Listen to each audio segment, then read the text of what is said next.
This video was brought to you by War Dragons. Take command of the ultimate dragon army and unleash hell on your enemies as you climb to the top and make your own legend. Out now for Android and Apple devices. Link below in the description.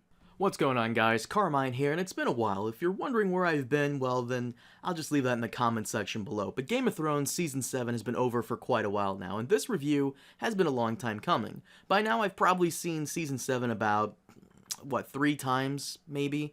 And the first time was with everybody else, and then again a week after it finished airing, and then again a week ago, and it has been a ride. It's been intense. And now if you're wondering about the title of this video, let me explain. I've decided to split up my Season 7 review into multiple parts, and in this one we'll be covering what I did enjoy during the whole thing. Why?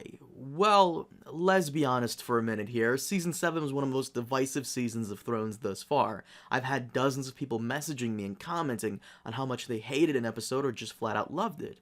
There was almost never an in-between crowd, people who enjoyed the episode but also understood that it had problems.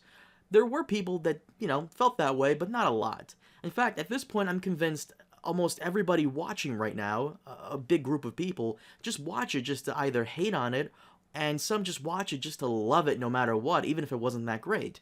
So I wanted to split up my thoughts between videos for the people who want to hear me love or hate the season. It's a little weird and different, but bear with me. But let's get to it. What did I enjoy about Season 7? Well, I've said it before, and I'm going to say it again every single time. The quality is still there. And that's really what I enjoyed. Seriously. I can understand people hating how rushed the season must have felt and how certain things just didn't make sense. I get it. I do. However, just because those things are true doesn't mean it was devoid of all entertainment. As much as I didn't like that dreaded episode this season, I still really did like the visuals in it and the fight scenes. Many of you really hated that special Ed Sheeran appearance, but it didn't really bother me that much. He was in it for like 3 minutes and had, 2 lines of dialogue, and that was it. But the quality, in my opinion, is still there. Actors are still doing a fantastic job. The costume and set pieces were great this season, and I really did like the atmosphere set by the amazing soundtrack, which is something I'm always looking forward to every season. But let's talk about the characters. And one of the ones people didn't really seem to like all that much, and I can understand why, is Euron Greyjoy this season. People called him Ramsay but with an eye patch, or Ramsay but as an Ironborn, and I see where they're coming from. But Ramsay had a bit of insecurity to him, and despite being crazy, he didn't seem like he had much of a goal, besides torturing people and having fun doing it. Not much of a goal. He was just insane for the sake of it, while Euron's insanity has more behind it. While in the books he's more of a James Bond villain with a touch of madness, as someone has said before, the show goes a little deeper on that and turns it up, which I kind of understand. We don't have enough episodes anymore to really make him stand out in a subtle way. Yet, despite not having that many episodes left, they made him really fun and interesting. Every time he was on screen, you paid attention, and they made sure he stole the whole show away from other characters. Talking shit to Jaime, killing the Sand Snakes, and even showing the audience how effective the Ironborn can be. I don't know, it made up for his awful introduction last season. Euron is one of the best characters in Season 7, despite not having that much screen time, and what they did with him here makes me really excited for what they can do with him in the final season. Another thing I really enjoyed about Season 7 was the Lannisters. All of them. All 3 of them. Cersei was on top of her game and came out strong, making all the right moves, and even making more sense than she ever has. Now, I'm kind of in between on this because her whole character is the type of person who has fame and wealth, and they think they know better, but don't. Every decision and move she makes eventually backfire. That's who Cersei is. The season gave us a different Cersei, and I love it, but it almost feels like this is a new character, so I'm a little torn, but torn in a good way. Jaime also really shined this season, especially his interactions with Olenna and his sister wife, and I would argue that his best scenes were during the Field of Fire battle and towards the end in his confrontation with Cersei.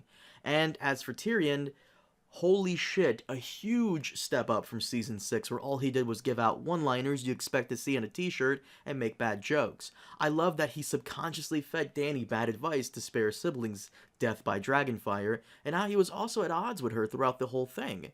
Though Jaime and Cersei had better material than Tyrion, I'm glad they finally did do something with him that was worth the actor's time.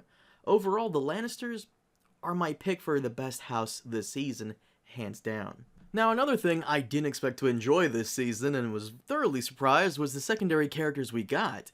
Now, when I say secondary characters, I mean everyone who isn't part of the Big Seven: Cersei, Jaime, Tyrion, Arya, Jon, Dany, and Bran. You know, characters like Olenna, who I would argue had the best death this season, if not the entire series.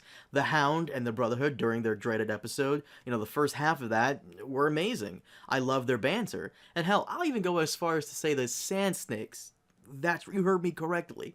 The Sand Snakes weren't too bad. And no, I'm not saying that because they died. No. They really weren't bad. In fact, Ilaria and Tyene had one of the best scenes in the entire season in that whole Cersei revenge thing. Definitely top 10, mainly due to how everyone played their parts so well. Even Peter Baelish, despite the fact that he was given terrible script to work with, stole the show during his final moments. Season 7 really was a last hurrah for a lot of these secondary characters, and it did do many of them justice. Not all, but most of them.